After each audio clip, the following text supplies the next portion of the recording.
สุมายังคุณพระสังฆเจ้ามีคุณแห่งพระอริยะสังฆเจ้าหมายมีพระมหาอัญญาโกณดัญญะโคตรเงาเอตาลาหิตาลาบต่อเต้าถึงสังฆสมุติสังฆเจ้าเป็นปริโยสารจะทุตทวารขันพุ่นทวนสีงามล้นตีว่าจากสังฆยาผู้คานินาน้อมมาเกณฑ์เวนถวายปูจาสุมายังพระกรรมฐานเจ้าทั้งสองอันเป็นกองแห่งธรรมดากรรมฐานกองแห่งวิปัสสนาธรรมดวงวิเศษอันเป็นเหตุสัตว์ไปหอดเบียงแก้วยอดมหาเนรพานปัญจมาวานขันปุ่นทวนหาบุคาทั้งหลายน้อมมาเกณฑ์เวนถวายปูจาแล้วจะขอสุมายังคุณปู่พ่อแม่ปู่ย่าตายายคุณผู้มีอุปการะคุณทั้งหลายและคุณครูบาอาจารย์เจ้าทั้งหลายครูเก้าครูไปครูตายครูยังอาจารย์นิยะอาจารย์นิยังเจ้าทั้งหลายสั่งสอนยังอักขระพยัญชนะคาถาเจ้าทั้งหลายสั่งสอนยังโลกุตระสั่งสอนยังสั่งสอนยังกรรมฐานอาจารย์ปัจจุบันนิสัยผู้ค้าทั้งหลายก็ย่อมือ10 นิ้วนอบน้อมไว้และลวดขอบูชาหลอนว่าผู้ค้าทั้งหลายได้ประมาทอเนกาญาติหลอนโดยมีกายกรรมทั้งกายวจีกรรมกรรมมโนกรรมกรรมขึ้นได้ประมาทอิริยาบถทั้งสี่นั่งนอนยืนเตียวแจ้งที่ใดกระทำก็ดีบ่แจ้งที่หากใดกระทำดังอันก็ดีผู้ค้าทั้งหลายก็กลัวเป็นโทษน้อยโทษใหญ่ในพระแก้วเจ้าตั้งหาจุงโพธคุณนามีธรรมะเมตตาไว้นาเป็นปฏิกหาฮับเอายังเครื่องปรมามิสาปูจาแห่งผู้ค้าทั้งหลายกลายเป็นนัตถิวิภาโกโหสิกรรมจะได้เป็นนิวรธรรมกรรมอันแก่นการจะข้ามหนทางไปสู่สวรรค์ชั้นฟ้าและเนรบานเสียแก่ผู้ค้าถึงแต่ดีลีโดยมีแต่นโยคาวัจระบัณฑิตนักปราชญ์ผู้มีปัญญาอันมาแล้วในครั้งก่อนได้สักการะบูชายังคุณพระแก้วเจ้าทั้งห้าโกฏากมีองค์สรีสัพพัญโยพระพุทธเจ้าเป็นต้นเป็นประธานอันมาพูนดันนี้แล้วได้เสพสร้างนิสันทาภระอานิสงส์มีโดยประการฉันใดก็ดีขอผู้ค้าทั้งหลายได้เสพในได้ผู้ค้าทั้งหลายจงได้เสพสร้างนิสันตภระอานิสงส์บำเพ็ญโยคาวัจระสัพพุริสะเจ้าทั้งหลายเที่ยงแท้ดีลีเตจะบุญญารายสีนี่นาผู้ค้าทั้งหลายจักอุทิศถวายไปหายังบูรพามหากษัตริย์เจ้าทั้งหลายบูรพาอาจารย์เจ้าทั้งหลายทราบต่อเต้าเถิงพ่อแม่ปู่ย่าตายายข้าคุณวงศาพ่อเกิดแม่เกิดเจ้ากรรมนายเวรพระภูมิเจ้าที่เท้าเจ้าตุโรกกบาลทั้งสี่เสือวัดเสือวาเสือบันเสือเมืองเทวบุตรเทวดาเจ้าทั้งหลายอันรักษายังวัดวาศาสนาเสียงจุติทลาบต่อเต้าเถิงอุมาเทวดารักษายังแผ่นดินลูกาเทวดารักษายังต้นไม้ปปตาเทวดารักษายังภูเขาจอมดอยอากาศเทวดารักษายังหลวงอากาศว่างกังหาวชากามาวัจระเทพินอินพรหมยมมาราชคุณนาคน้ำนาเทนางนาไทยธรณีตนจำบุญตนจำบาปตนจำน้ำหยาดเมียดไม่ตันจุงมาปัตตาอนุโมทนาทีฆาการบัดนี้ยามเนนันจุงเจ้าเมเที่ยงแต่ดีหลีวัดนี้ผู้ค้าทั้งหลายจักกุฏิถวายปูชาสุมาเป็นมคตภาษาบาลีว่าสวดโตอีตังโนอากีมาตุบุปาราชาปุจจากาสัจจกาลาวะทานังโยติทานังสัมมาสัมพุทธัสสะธัมมัสสะสังฆัสสะมหาจีนาตาตุมหาเจติยังมหาโพธิโลกังสักกัจจังเตมาปุเจมาตุติยัมปีนาติยัมปีอิตังโนอากีมาตุปุปาราชาปุจจาสัจจกาลาวะทานังโจติทานังสัมมาสัมพุทธัสสะธัมมัสสะสังฆัสสะมหาจีนาตาโตมหาเจติยังมหาโพธิโลกังสักกัจจังเตมาปุเจมาอัจจโยโนปันเทอัจจกมายะตาปะเลยะตาโมละเอยะตา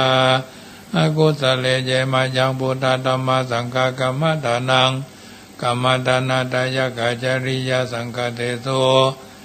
ปัญจรัตเนสุอติเตวะปัจจุปันเนวะอวิวายติวาระโหวากายเยนวาวาจายะวามานาสาวาพระมาตังวาอาการวังวาอากาสิมาติสวายตาธรรมังปฏิกโรมาเตสันโนปันเตพุทธติรัตนาปัญจกังอนุกัมปังอุปทายะอัจจยังอัจจยโตปฏิกนาตุกัมมันตุอายเตงสังวานิสามานาปุเนวังปฏิกาลิสามานิจังวัฏานิพานังสุขังวัฏานิพานังสาลังวัฏานิพานังนิพานังปารามังสุขังพุทโธพุทโธสัพพัญญูตยานโนธัมโมโรกุตโรนวสังโฆมะกะปะระโตจายเจตังรัตนะตยังเอตัสสานุภาเวนะสัพพะอันตรายโยวินาสันตุโนนะโมตัสสะภะคะวะโตอะระหะโตสัมมาสัมพุทธัสสะนะโมตัสสะภะคะวะโตอะระหะโตสัมมาสัมพุทธัสสะพุทธังสรณังกัจฉามิธัมมังสรณังกัจฉามิสังฆังสรณังกัจฉามิทุติยัมปิพุทธังสรณังกัจฉามิทุติยัมปิธัมมังสรณังกัจฉามิทุติยัมปิสังฆังสรณังกัจฉามิตติยัมปิพุทธังสรณังกัจฉามิตติยัมปิธัมมังสรณังกัจฉามิตติยัมปิสังฆังสรณังกัจฉามิสรณกัมมนังพุทโธสัพพัญญูตยานโนธัมโมโรกุตโรนาวาสังโฆมะกะปะระโตจาอิเจตังรัตนะตยังเอตัสสานุภาเวนะสัพพะอันตรายโยวินาสันตุโนติปิโสภะคะวะอะระหังสัมมาสัมพุทโธวิชาจารณะสัมปันโนสุขโตโรกวิโตอนุตตโล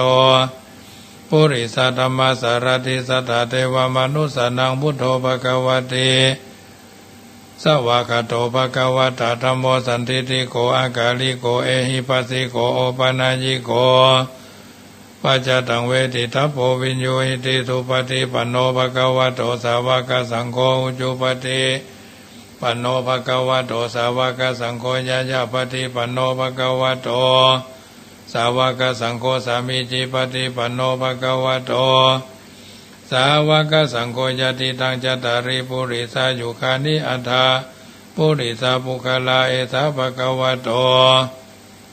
สาวกสังโฆอาหุนายโยปะหุนายโยตักขินายโยอัญจริกรณิโยอนุตรังปุญญเขตังโลกัสส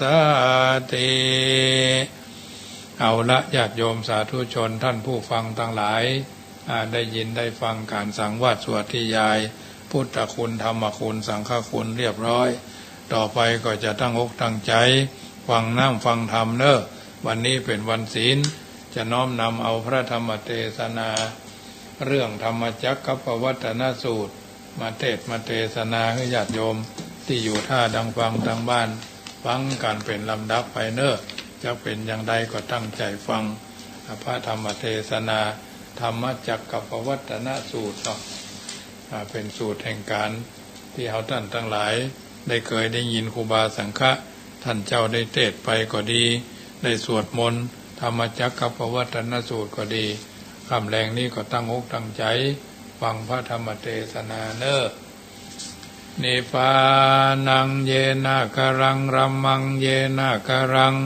ไสยังบัณฑิโตสังโนปัสสันโนภังคังอุทิสิตุงธรรมมุตตมังปัจจังอรัตนังกโรมานะโมตัสสะภะคะวะโตอะระหะโตสัมมาสัมพุทธัสสะเอวัมเมสุตังเอกังสัมมายังภะคะวะภารณาสิยังเวหรติอิสิปัตตเนเมฆะทะเยเอวัมเมสุตันติตาติตังอานิตานาวัจจนังกามิตนบาเอวัมเมสุตังอาเป็นนิตานาวัจจะแห่งสูตรอันนี้อันมหาอนันตาเด่นเจ้าตนเป็นธรรมพันธาริกะหาเก่าแก่อรหันตาลอยตนอันมีมหา กัสสปะเด่นเจ้าเป็นเขาเป็นประธานเมื่อวันทำสังฆายนาธรรมวันนั้นแด่นาพาพันเตกะแด่อริยกัสสปะเด่นเจ้าอิตังธรรมกัปปะธรรมจังอิตังธรรมจักกัปปวัตนาสุตังอันว่าธรรมจักกัปปวัตนาสูตรถูกนี้อันชื่อว่าอนันตเด่นเจ้าหากได้สดับหับฟังจากข้าอุแก้วคือตนผ่านแผ่วสัพพัญโยพระพุทธเจ้าโดยอาการดังจักสิสัจจนานี่แหละนาเอกังสะมะยังเมในกาลคาบหนึ่งคือเทศนากาลภควาอันว่าสัพพัญโยพระพุทธเจ้าตนมีภากัญญะอันงามก็อยู่สำราญในป่าอิสิปตนะมิกตายวันอันเป็นที่อภัยแก่เนื้อสัตว์ทั้งหลายอันมีที่ไกลเวียงปาราณสีพระมารว่า500เจนขาธนูก็มีแลตัตระโขภกวา ปัญจวัคคีย์เยภิกขุอามันเตสีกาลานั่นพระพุทธเจ้าก็จะซึ่งปัญจวัคคีย์ภิกขุอาตนในป่าอิสิปตนะมิกทายวันตินั้นโดยคำว่าดเวเมอันตาปะภิกขเวภิกขุดูราภิกขุทั้งหลายโกฏาอันสองประการนี่อันปปาจิตานักบวชบ่ควรเสพและโกฏากสองอันนี้อันใดจะโยจะยังกาเมสุกามะสุขันลิกานิกานุโยโคขีญาอันประกอบโดยอาสุขอันติดของในกามคุณทั้งหลายอันเป็นไปในขีลานะกิเลสกามและวัตถุกามทั้งหลายวงเป็นกาลามาถอยอายอบคำวันเป็นของแห่งเจ้าบ้านอันบุทุชนจะนะบ่ของบ่เกี่ยวอริยาอันบ่ฮือเป็นประโยชน์จะนะสักอันก็มีแลโยจะยังอัตตกิละมัฏฐานุปกะมัฏฐาปการะหนึ่งขีญาอันประกอบโดยเพียรอันกระทำคือทุกข์ยากลำบากแก่ตนอันใดเป็นดังจางอัญญะดิถีจีป่วยทั้งหลายในกาลเมื่อฤดูฮ้อนป้อยว่าดังไฟในทิศทั้งสี่คือภายหน้าภายในทั้งล่างทั้งหลังข้างซ้ายข้างขวาแล้วส่วนว่าตนนาก็เข้าไปนั่งอยู่ภายในระแวกกองไฟทั้งหลายฝูงนั้นแล้วฝ่ายบนก็ฮือฮ้อนโดยรัศมีพระอาทิตย์ปฏิบัติสันนั่นเท่าลำบากแก่ตนอันนี้บ่เป็นกองปฏิบัติแห่งอริยเจ้าอันกัตตมือเป็นคุณแห่งประโยชน์จะนะสักอันแลเอเตภิกขเวอุโภอันเตอนุปกรรมมัจจิมาปฏิปทาตถาคเตนะอภิสัมพุทโธจะคุกะระนิยานะกะระนิอุปสมายะอภิญญายะสัมโพธายานิพพานายะสังวัฏันติดูกราภิกขุทั้งหลายพระตถาคตบ่ปฏิบัติเข้าไปสู่โกฏากสองอันนั้นคือกามสุขันลิกานุโยคะและอัตตกิลมัตตานุโยคะนั้นพระตถาคตปฏิบัติดังอยู่ในธรรมกลางคือบ่เข่งคัดบ่หย่อนบ่ยันนักจึงใดทัลัดปัญญาสัพพัญญูตญาณอันฮือบังเกิดยังตาฮือปัญญาอันเด้งหันยังธรรมทั้งหลายปัญญาอันหูยังอาธรรมทั้งมวลก็ฮือเป็นไปเพื่อฮือระงับดับเสียยังกิเลสตัณหาทั้งมวลเพื่อฮือหูยิ่งนักคือทัลัดยิ่งนักเพื่อกตามายังนี่ปานฮือแจงแก่ภูงญาแจงนักภูงใดเจ้าญามะ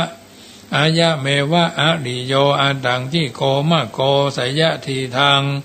อันว่ามัชฌิมาปฏิปทานั้นคือว่าอัตตังกีกามัก8อันฝูงนี้ยิ่งเทียงอันสิ่งเดียวแลอริยะอัตตังกีกามากะ8อันฝูงนี้คือสัมมาทิฏฐิสัมมาสังกัปโปสัมมาวาจาสัมมากัมมันโตสัมมาอาชีโวสัมมาวายาโมสัมมาสติสัมมาสมาธิคือปัญญา อันเด้งหันยังทำตั้งมวลฮือบังเกิดอันยังโสอันยังโคสาภิกขเวมัชฌิมาปฏิปทาดูกาลาภิกขุทั้งหลายส่วนมัชฌิมาปฏิปทาคืออริยอัตถังกิกามรรค8ฝูงนี่นาอันพระตถาคตใดทรัตยังสัพพัญโยตญาณอันฮือบังเกิดยังตาคือปัญญาอันนั้นอันหันยังอาธรรมตั้งมวลบังเกิดยังญาณและญาณนั่นคือปัญญาอันหูธรรมตั้งมวลก็เป็นไปเพื่อระงับเสียยังกิเลสตัณหาตั้งมวลเพื่อแจ้งยิ่งนักพระพุทธเจ้าจึงได้เทศนาสำแดงยังมัชฌิมาปฏิปทาที่นี่จักสำแดงยังอริยสัจธรรมทั้งสี่จำพวกจึงเทศนาว่าอิตังโขปนาภิกขเวทุกขังอริยสัจจังจาติปิทุกขาจราปิทุกขาดังนี้เป็นต้นภิกขุทั้งหลายส่วนทุกขาอริยสัจนั้นนะอิตังโขปนาคือว่าธรรมชาติฝูงนี้สิ่งเดียวและฝูงใดจาติปิแม่นจาติปฏิสนธิกำเนิดอันเกิดมาแห่งสัตว์ทั้งหลายก็เป็นทุกข์มากนักทั้งแรกแต่สัตว์เดรัจฉานทั้งหลายเอาปฏิสนธิกำเนิดเกิดมาในท้องแม่ขีญาอันจักใดตาภาษาตายินดีบ่มีสักก็บ่มีสักอันเทวะเตียนย่อมใดเสวยทุกข์บ่ขาดสายเป็นดังโลกันตริยะนรกนั่นแลจาราปีแม่นว่าจาราภาวะอันเท่าคำค่าจาราก็เป็นทุกข์มากนักแลแม่นพญาธิอันนาเกิดในตนทั้งมวลก็เป็นทุกข์มากนักแม่นมาลณะภาวะอันจุติตายแตกมั่งแห่งขันธาตั้งห้าก็เป็นทุกข์ขีญาอันประกอบโดยภุคละยิ่งใจทั้งหลายอันจักยังตนก็เป็นทุกข์ขีญาอันใดพัดภาคจากภุคละทั้งหลายก็พ้นอาณาจักรจำเริญใจแห่งตนก็เป็นทุกข์แลพาดานาไข่ใดดังอันนาบ่แลก็บ่ได้ตามใจมักก็เป็นทุกข์แลที่นี่จักสำแดงยังกองทุกข์ดังหลายก็หากมีมากนักจะแลนาเสียงต่อเท่าทลาบเจ้าคำลือทลาบคณาขมาคือนาลุ่งก็บ่เสียงบ่เมียนได้แลเหตุดังอันพระพุทธเจ้าจึงเทศนาสำแดงยังทุกข์ทั้งมวลโดยอันยออันแควบว่าสังคีเตนะปัจจุปาทานกันธาปิทุกขาดังนี้แลว่าขีญาอันบังเกิดยังขันธาตั้งหาคือรูปขันธาเวทนาขันธาสัญญาขันธาสังขารขันธาวิญญาณขันธาก็เป็นทุกข์มากนักแลอิตังโขปัญนาภิกขเวทุกขาสมุทัยยังอริยสัจจังยาวายังตัณหาเยโนภวิกานันทิราวาสหคาตาตระตราภินันนาอภินันทานิยานิสัยยะทีทางกามตัณหาภวาตัณหาวิภวาตัณหาดูกาลาภิกขุทั้งหลายส่วนว่าทุกขาสมุทัยสัจจะอนาคือธรรมชาติทั้งหลายผงนี้สิ่งเดียวแลผงใดจายายังตัณหาอันว่าตัณหาอันใดเยโนภวิกาอันมีปกติอันหือบังเกิดยังบุญภาวะคือวิภวิปากะยตนารูปอันประกอบโดยนันทราคารูปราคะอันหือปกติอันนี้อันหือคติยินดีในภาวะที่เกิดนั่นอีตังมากกว่ายังตัณหาอันว่าตัณหาอันนี้สยาที่ทางไสยธามะไสยธามากว่ากัตมารูว่าผงใดจากามตัณหาอันเป็นนาในกามคุณภกวาตัณหาคือตัณหาอันเป็นกับโดยสัจจตาทิฏฐิอันนาถือเอาโดยคำว่าโลกอันนี้มันเที่ยงนักแลวิภาวะตัณหาคือตัณหาอันเป็นกับโดยอุเฉททิฏฐิอันนาถือเอาโดยคำว่าโลกอันนี้บ่มีนั่นแลอิตังโขปนาภิกขเวทุกขะนิโรธังอริยสัจจังโยสาสาเยวะตัณหายา อาเสสาวิราคะนิโรโธจาโคปฏินิสโคมุตติอนาริโยโดราภิกขุทั้งหลายส่วนทุกขานิโรธังอริยสัจจังนั่นคือธรรมชาติฝูงนี้สิ่งเดียวแลส่วนว่าธรรมชาติอันใดอันหือระงับดับเสียยังราคะตัณหาอันนั้นสิ่งเดียวบ่เสดสลอก็ดีธรรมชาติอันใดอันเป็นเหตุคือสละเสียยังกิเลสตัณหาทั้งมวลก็ดีธรรมชาติอันเป็นเหตุคือตัดสวะวางลิเสียกิเลสตัณหาทั้งมวลก็ดีธรรมชาติอันเป็นเหตุคือพ้นจากทุกข์ทั้งมวลก็ดีธรรมชาติอันใดก็ตามบ่ฮืออะไรใจของในตัณหาทั้งมวลก็ดีธรรมชาติอันนั้นคือว่านิโรธอริยสัจจะกล่าวคือว่านิพพานสิ่งเดียวแลอิตังโคปนาภิกขเวทุกขานิโรธคามินีปฏิปทาอริยสัจจังอายะเมวะอริโยอัตถังกิโกมะโกดูราภิกขุทั้งหลายส่วนว่าทุกขานิโรธคามินีปฏิปทาอริยสัจจานิคือหากใดอริยอัตถังกิกามรรคแปดประการฝูงนี้สิ่งเดียวแลฝูงใดจาอริยอัตถังกิกามรรคการนั้นแลคือหากใดสัมมาทิฏฐิสัมมาสังกัปโปสัมมาวาจาสัมมากัมมันโตสัมมาอาชีโวสัมมาวายาโมสัมมาสติสัมมาสมาธิพระพุทธเจ้าได้สำแดงเทศนายังอริยสัจจะทำดังสี่ประการดังนี้แล้วที่นี้พระพุทธเจ้าจักเทศนาสำแดงยังญาณปัญญาอันเป็นไปในสัจธรรมทั้งสี่นั่นหาคือเป็นหาคือเป็นและสามอันคือสัจจญาณว่าอนาคตเทศนาว่าอิตังทุกขังอริยสัจจันติเมภิกขเวบุเพอนะนุสุเตสุธัมเมสุจักขุงอุทธปาทิอุวาปัญญาอุทธปาทิวิจาอุทธปาทิดังนี้ภิกขุทั้งหลายภิกษุจักขุงอันว่าตาคือพญาอันแดงหันธรรมทั้งมวลก็เกิดมีแต่ภาวะแห่งเทวดาแลพรหมทั้งหลายแล้วก็คืนมาในโลกนี้โดยอานุภาวะแห่งพระพุทธเจ้าก็มีแลอัตถโขภควาอิมังอุทานัง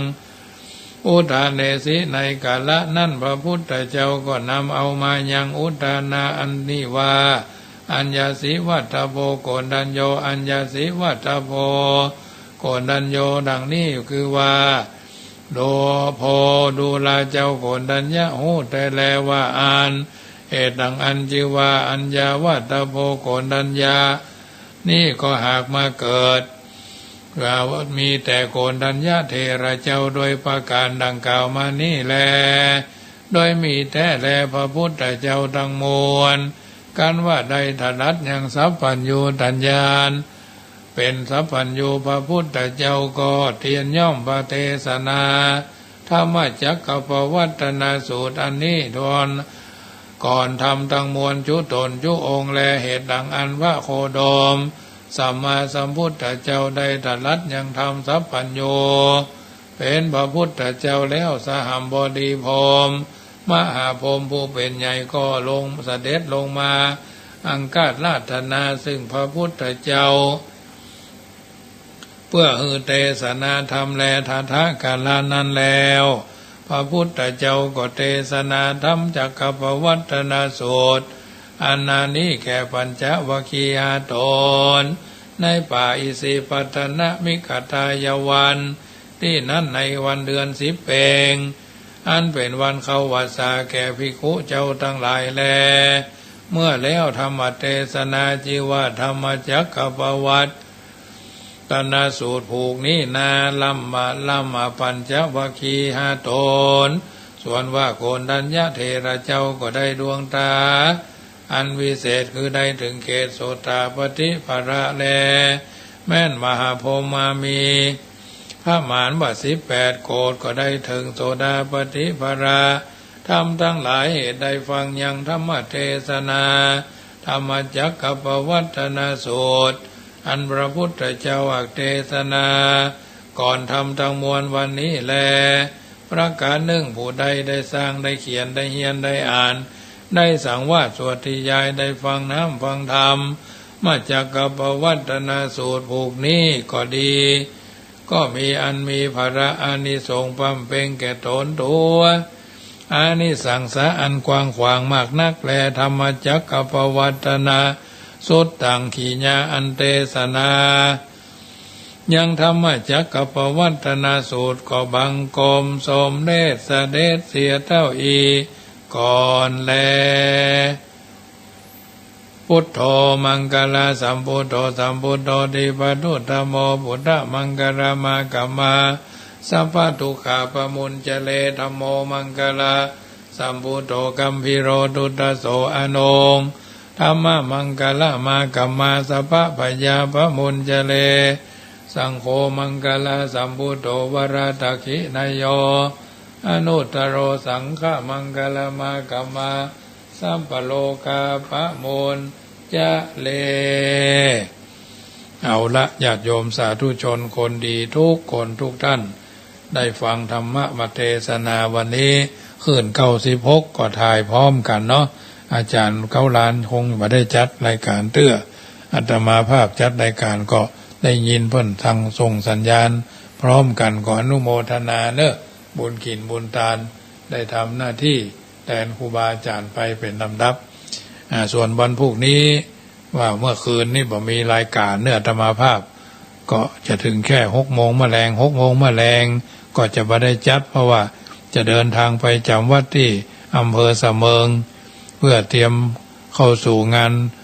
พระราชทานเพลิงศพท่านพระครูโสรัตน์พัฒนคุณ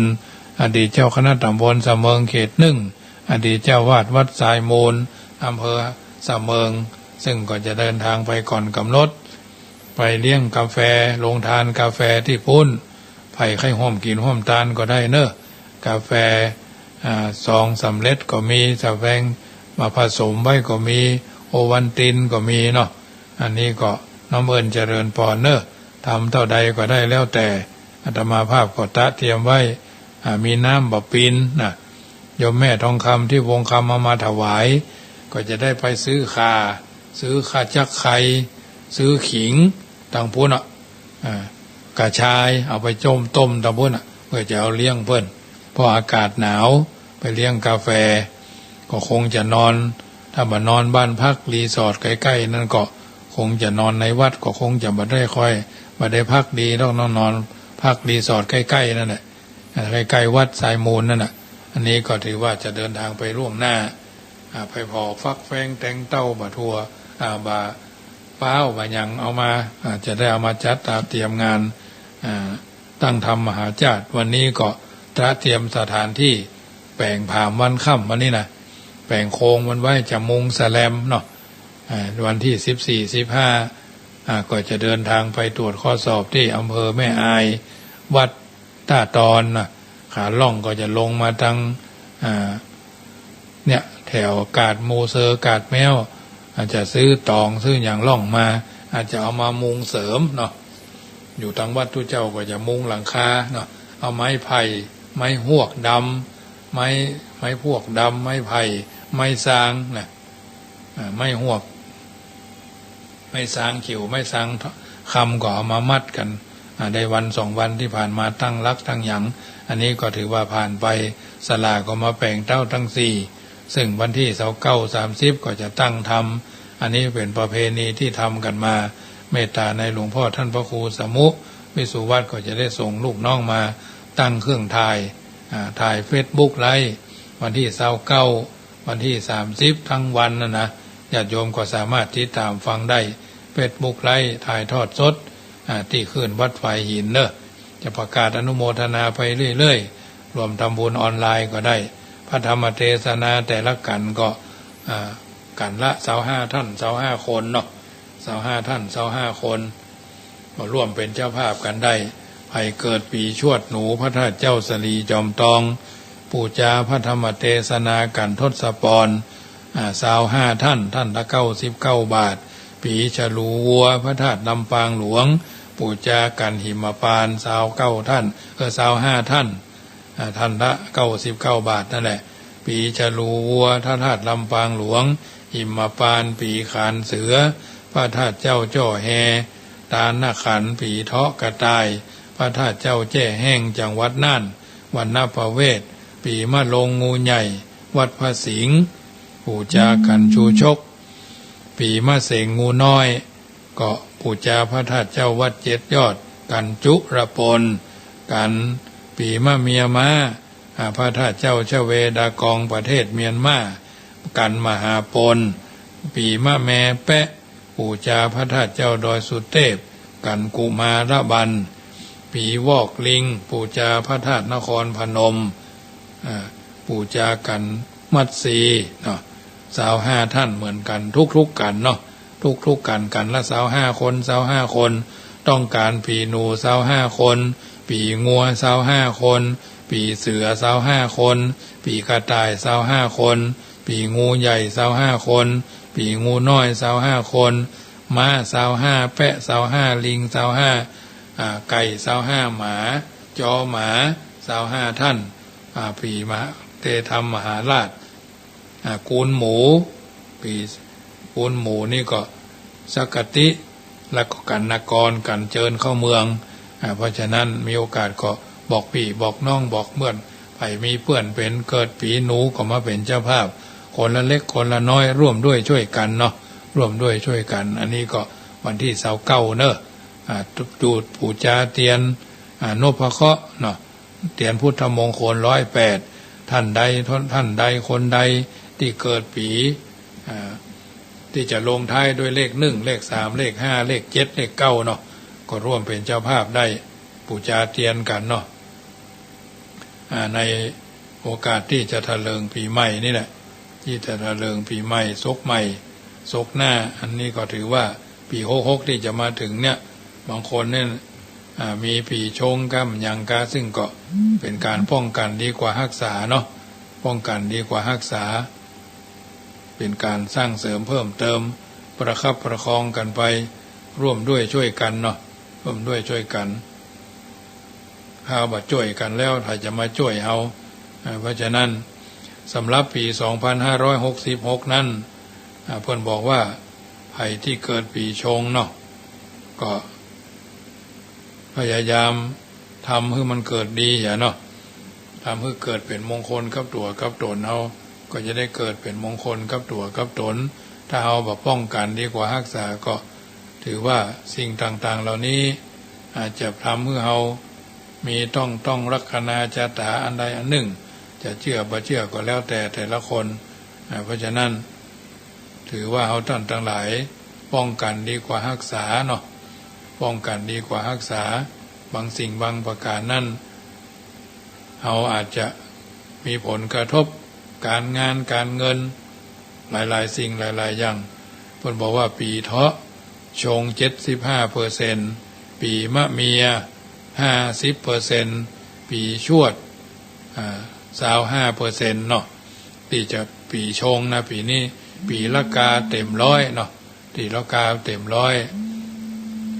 อย่าห้ามสายแม่บุญโยงก่อนเนาะแม่บุญโยงว่าจะได้แม่กันถามแค่ถามว่าท่านอาคมก็เปิดดันเปิดมาให้เอารถมาห้ามแล้วก็ตู้ยาออกเสมอไหนมีดิสอยู่แน่จ้ะเปิดมารถมาห้ามพ่อแม่เขามี22 13 คนแล้วนะแล้วการแม่จะต้นใบเขาแล้วการเป็นเอาไปที่นางวัดแก้กรรมเอาตู้รถถามบอกวันที่17กะได้พวกเราบ้านก็จ้าแม่เอาต้นไปแล้วแม่เอาลงทานไปแม่น้ำมาตัวอย่างได้เลย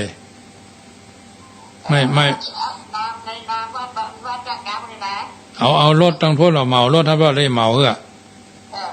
รถทั้งบ้านนะกะรถเนาะเจ้าน้ำมันไปเอาล่ะไปกะเอาอันบริษัทนั้นของคนตั้งแต่ตัวบริษัทเดียวไปเลยเจ้าได้เขาใส่ซ้ำมาแล้วอ่ะยายโยงน่ะซ่อมอ่ะเขาใส่ซ้ำมา เจ้าจะขอด้วยไหมเฮ้ยตั้งมันละดีเหลือบ่ได้สักบาทเจ้าโมทนาเนอเจ้าแม่ศรีนวลอันฟังชัดเจนเนาะชัดเจนดีเจ้าเขาลานไปไหนกับหมู่วันเนี้ยไปไหนครับหมอก่อนนะเขานึกว่าจะจัดวันนี้เขาก็ได้ยินเสียงเจ้า96นี่เปิดวิทยุ96ไว้ทางลุ่มเขาก็จัด104ทางบนนี่กะก็ยังว่าเสียงเขายังเก่า เข้าเจ้าเราเนี่ยนะจ้าโมทนาแม่เนอก่อนนะกินปลาหมึกนะไปแล้วเจ้าโมทนาเนอแม่บุญโยงบ้านป่าเหี่ยวตลาดป่าเหี่ยวจะเอาอันโฮงทานไปตัวเนอพ่อครูวันลบนะแม่บุญโยงตลาดป่าเหี่ยวนะพ่อครูฟังอยู่นะเขียนป้ายคือกับเนอวัดช้างคำและแม่บุญโยงตลาดป่าเหี่ยวเพิ่นจะเอาโฮงทานไปตัวเป็นอย่างนั้นวัดช้างคำเหมือนเดิมเนาะไปถึง2 คณะอาตมาก็จะเอาไป150 ถุงนะกับข้าวนะมันอย่างบอกเตื้อถ้าไปก็ได้ไปก็ไม่ได้แล้วเนาะปฏิทิน150 ชุดแจ้งผ่านรายการวิทยุเนอะปฏิทิน150 ชุดหลายๆอย่างนะของศีลน้ำใจเล็กๆน้อยๆจากพระสงฆ์ป่าซาง150 ชุด150 ชุด3ยกนะท่านต้องไปลงชื่อนามสกุลเบอร์โทรศัพท์มาจากบ้านไหนบ่ใช่เอาไปขึ้นไปขายญาติโยมจะได้ฮู้ว่าอ๋อแม่นี่เป็นแฟนพันธุ์แท้แม่นั่นเป็นแฟนพันธุ์รองนี่กะฮู้เล่นบ่ได้เนอะว่าไปตามนั้นเอาจะได้ฮู้จำนวนเนาะบางทีบางครั้งคนบ่ใช่เป็นคลื่น96เฮาก็ยังว่านั่นน่ะโมเมย้อมแมวกันไปเลยบ่ได้เสียดายของนะญาติโยมเอ๋ยแต่ว่าตั้งใจทำตี3ตี4เนาะลุกทำหั่นทำนี่ประดิษฐ์ประดอยเรียงร้อยเนาะอธิษฐานจิตให้ดันทั้งหลายได้กินได้บริโภคบ่ใช่เป็นวัดรวยบ่ใช่เป็นวัดทุกข์แต่ว่าช่วยกันได้สถานีมี1 เตื้อต่อ1 ปีเนาะเอาก็ไปช่วยกันด้วยความจริงใจจริงจังจริงแท้พี่น้องทั้งแม่ริมแต่เจ้าก็ร่วมทำบุญมาเนาะแม่เลี้ยงนากาแฟวันพูกเจอกันแน่ชงกาแฟไว้เฮือเนอะท่านพูกจะขึ้นไว้เสมอจะผ่านมาทางสายแม่ริมเนี่ยนะเพราะฉะนั้นงานหลวงก็บ่เคยละวันพูกนี่เราอ่อนโรงเรียนช่างคำก็จะจัดงานแข่งกีฬาทำละพอดีเนี่ยไปบิณฑบาตวันที่5วันพูกนี่ก็จะใส่ขนมไว้ประมาณ120 ชุดมันเป็นขนม3 บาท5 บาท10 บาทนี่กะนมจืดนมหวานนมแลคตาซอยจะได้เอาไปแจกละอ่อนเพราะเขาเล่นกีฬาเพิ่นเขาแข่งกีฬากันญาติโยมยังไงเขาเป็นเจ้าอาวาสหรอโรงเรียนวัดช้างคำเนี่ยมาเมินเฉยก็บ่ได้ตีเล็กก็เปลืองทานนะญาติโยมเอ๋ย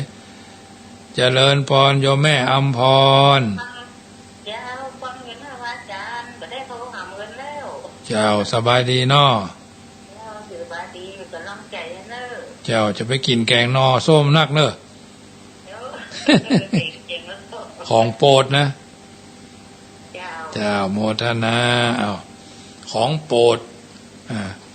ฉะนั้นมีโอกาสก็ร่วมกันไปถ้าญาติโยมฉะนั้นฟังแถมกำเนอท่านที่เกิดปีชง2566ที่จะถึงนี้มาได้ดูมดดูหมอนะญาติโยมสินแสเพิ่นไลน์มาบอกถามพุทธเจ้าเนี่ยอันนี้รู้ไว้ใช่ว่านะปีเถาะชง 75% ปีมะเมียชง 50%ปีขานปีชวดหนูชง 25% และปีละกา 100% นะญาติโยมปีละกา 100% ปีชงปีเถาะชงร่วม 75% ปีมะเมียม้าชง 50% ปีชวดหนูชง 25% สรุปแล้ว4 ปีคือปีชงก็พากันมาปูชาเตียนเหียจะทำก็ได้ บ่ทำก็บ่ได้ว่าอย่างญาติโยมทางนี้ทางนั้นแต่ละชะตาของภัยของมันเนาะของเฮาช่วยกันบ่ได้ช่วยได้แต่แนะให้ทำนำให้คิดสาธิตให้นำไปประพฤติปฏิบัติเท่านั้นส่วนภาคปฏิบัตินั้นเจ้าของปีชะตาจะทำหรือไม่ก็แล้วแต่ที่จะเห็นสมควรนะที่จะเห็นสมควรอาตมาภาพกับประชาสัมพันธ์ให้ญาติโยมได้ฟังทุกปีทางนี้ทางนั้นก็เอาก็ช่วยกันแนะเพื่อฮือทำนำเพื่อฮือคิดสาธิตให้นำไปประพฤติปฏิบัติมีหลายอย่างเขาอาจจะสวดมนต์ก็สวดมนต์ตลอดที่เขาปีชงเนี่ยตลอดปี66ก็วัน7 วันเขาก็สวดเถอะ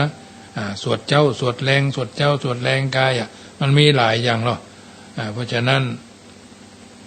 เปิดห้องว่ามันชงเนี่ยมันปะทะกันบ่ได้นะมันปะทะกันอาจจะปะทะนักปะทะน้อยเปิดห้องว่าเหมือนมันไก่มันจนกันนะญาติโยมเจริญพรแม่สีทรเจ้าแม่นี่เป็นปีสูงมันบอกถ้าจะแม่นว่าไปแต่ขี้แล้วเนี่ย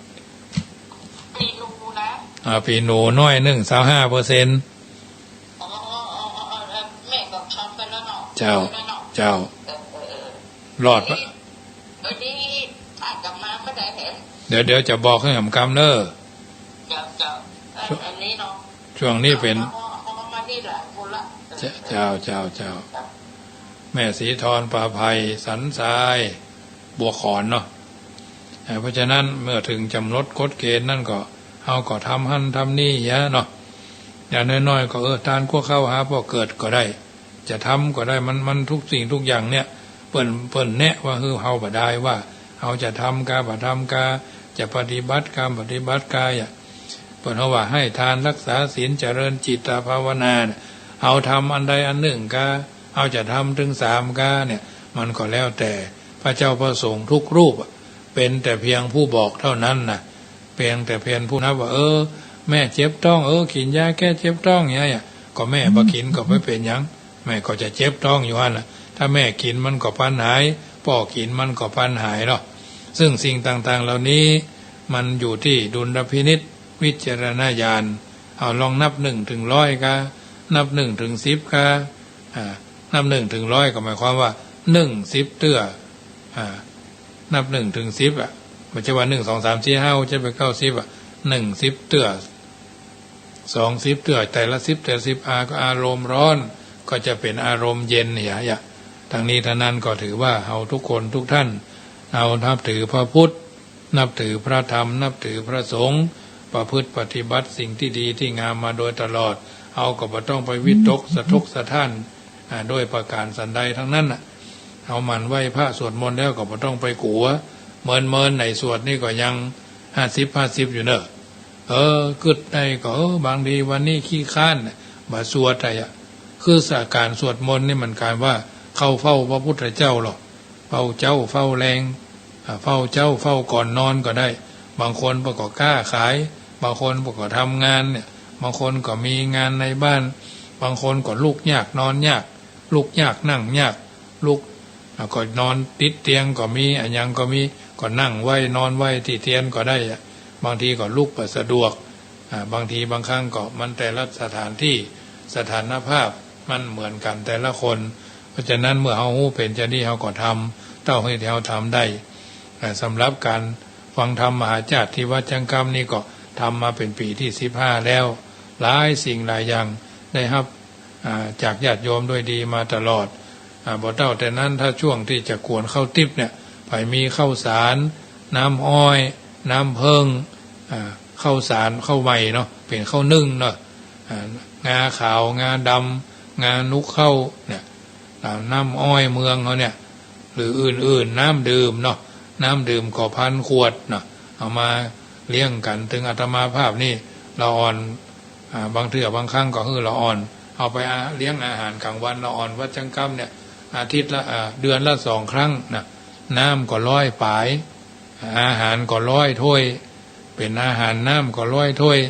อาหารนั่นอาหารบ่มีน้ำก็100 ถ้วยอย่างเดียวกันขนมนมเนยเช่นเดียวกันเพราะฉะนั้น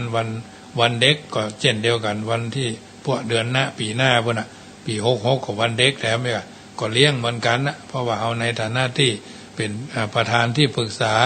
คณะกรรมการของโรงเรียนวัดช้างคำเนี่ยฝ่ายการศึกษาในฐานะที่เป็นเจ้าวาดก็โดยตำแหน่งเป็นโรงเรียนวัดช้างคำเนาะก็ประคับประคองกันไปเพราะฉะนั้นวันที่5ที่ผ่านมาได้บิณฑบาตก็ได้มาม่าได้นมได้ข้าวสารนะข้าวสารก็ได้อยู่3 ถังเนาะเอามาไว้เลี้ยงนั่นเลี้ยงนี่แพทย์โยมมาขินมาตานโยมแม่จันทิพย์เนาะก็วันที่พูดเอาใกล้ๆวันจะบอกคำกรรมว่าจะไปวันใดวันนั้นก็ว่ากันไปละกรรมละทางนี้ทางนั้นก็ช่วงนี้วันพุธนี้จะเดินทางไปเสมิงนอนเสมิง1 คืนแล้วก็พลิกมา14ก็ไปนอนแม่อายคืน15ก็พลิกมา16ก็ไปงาน17ก็ไปงานนั่นควงพญามังลายครบรอบสถานีเพราะฉะนั้นพระญาติโยมทั้งหลายร่วมกันร่วมกันคนละเล็กคนละน้อยปัจจัยทุกบาททุกสตางค์ก็เพื่อสถานีจะหอมอาตมาทั้งโอนมาก็ได้จะเอาไปหอมกันที่ขึ้นเข้า16วันที่17ก็ได้เพราะฉะนั้นอาตมาภาพก็จะผู้ช่วยไปเป็นผู้ดูแลจดชื่อเสียงเรียงนามของท่านท่านก็มีประกาศก็จะเขียนชื่อนามสกุลเบอร์โทรศัพท์แล้วก็บ้านนี่นะเอาไปฮับกันตรงนั้นปฏิทิน150 ชุดอาหารที่จะแจกก็150 ชุดตลอดจนของรางวัลเล็กๆน้อยๆเนาะแอม150 ชุดเอาไปแจกกันเต็มที่เต็มใต้เต็มถุงเต็มต้องเนาะเต็มอกเต็มใจที่เราจะได้ไปกินไปทานกันวันที่17เนาะแล้วจะไปลืมกันวันที่29-30ของห่วมขินห่วมตาลตั้งธรรมมหาชาติฟังธรรมมหาชาติฟังขึ้น104ทาง Facebook ไลฟ์ก็จะถ่ายทอดให้ญาติโยมทั้งหลายได้ฟังวันนี้สมสมัยได้เวลาขอนำรายการจากท่านไปก่อนสัพพีติโยวิวัชชันตุสัพพโรโควินัสสตุมาเตภวัตวันตรายโยสุขีทีคายุโกอายุวันโนสุขังปะลังขอเจริญพร